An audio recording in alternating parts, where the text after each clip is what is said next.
नमस्कार, तृप्ती फूड स्टुडिओमध्ये खूप खूप स्वागत आहे. आज आपण शेंगदाणा चिक्की ही रेसिपी बनवणार आहोत. उपवासाला चालणारी कुठल्याही सीझन मध्ये आपल्याला खाता येईल अशी आहे ही शेंगदाणा चिक्की. अगदी मार्केटमध्ये मिळते तशी कुरकुरी शेंगदाण्याची चिक्की आपण 15 मिनिटांमध्ये घरच्या घरी करू शकतो. लहान मुले असो किंवा मग मोठी माणसं असो किंवा कोणीही असो, सगळ्यांना एक पदार्थ आवडतो, तो पारंपरिक आहे, तो म्हणजे शेंगदाणा चिक्की.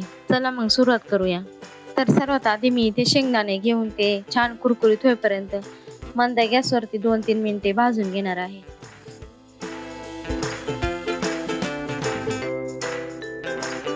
तर पाहू शकता मस्त असे शेंगदाणे आपले भाजलेले आहे. आता ते आपण काढून घेऊ.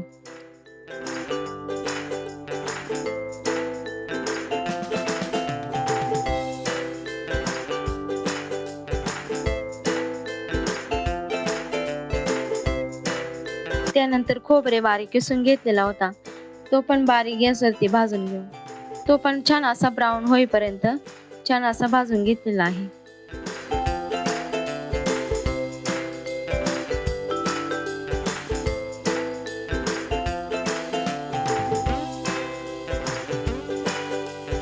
आता शेंगदाणे थंड झालेले आहेत. आता त्यावरची साल काढून घेऊ. हातावर घासून शेंगदाण्याची साल काढून घेऊ. जेवढी साल निघेल ना तेवढी काढून घ्यायची.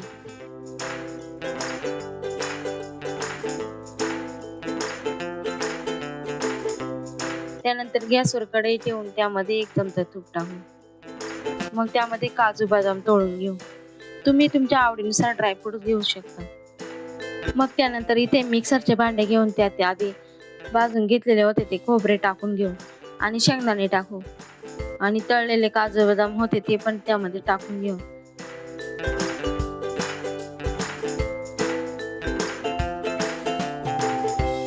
मग ते सर्व मिक्सर मध्ये बारीक करून घेऊ. पाहू शकता मस्त असं बारीक झालेले आहे.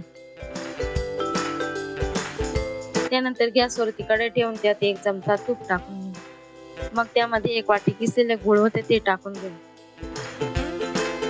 मग ते छान असं मिक्स करून ते तुपामध्ये बारीक गॅस करून 2 मिनिटे गूळ विरघळून घेऊया.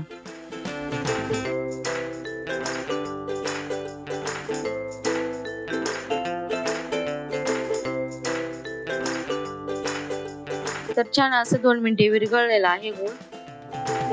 छान असे बबल्स पण आलेले आहेत. तर आपला गूळ मस्त तयार झालेला आहे. मग लगेच त्यामध्ये बारीक केलेले शेंगदाणे आणि खोबरे त्यामध्ये टाकून मिक्स करून घेऊया. जोपर्यंत ते सर्व सारण एकजीव होत नाही तोपर्यंत आपण कलथाने मिक्स करत राहूया. त्यानंतर मिक्स करून झाल्यावरती गरम असताना मस्त असं सारण गुळामध्ये मिक्स झालेलं आहे.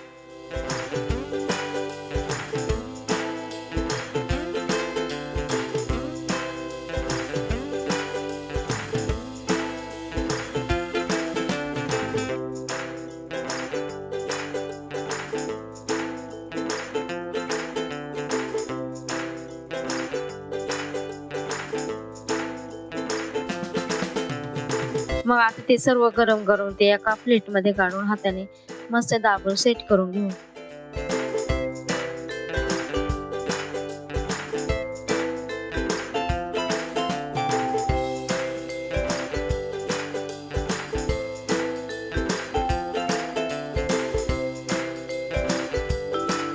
मग वरून काजू बदाम टाकून घेऊ.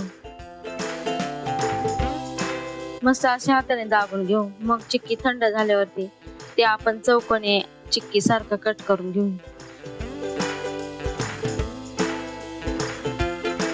पाहू शकता आपली घरच्या घरी शेंगदाणे चिक्की तयार झालेली आहे. आता आपण ते सर्व करू.